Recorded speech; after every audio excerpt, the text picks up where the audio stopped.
Welcome to A Spot of Poetry, featuring outstanding poetry written by outstanding poets. I'm your host, Joe Pizzo. Let's begin with some background on our featured poet.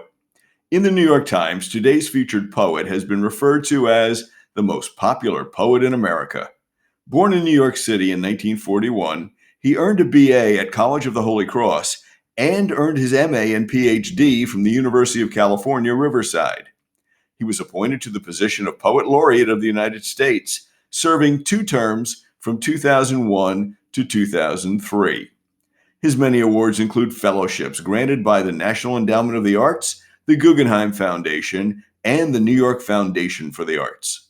In 2002, he wrote a poem entitled The Names that he read before a special joint session of Congress to commemorate the tragedy of 9/11. Our featured poet's name, Billy Collins. His poem being featured today on A Spot of Poetry is entitled Introduction to Poetry.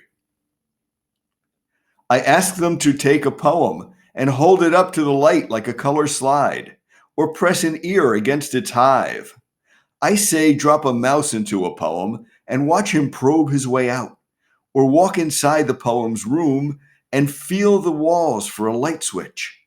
I want them to water ski across the surface of a poem, waving at the author's name on the shore.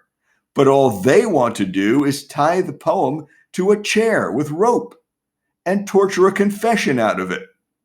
They begin beating it with a hose to find out what it really means. Thank you for joining me to share Billy Collins' Introduction to Poetry.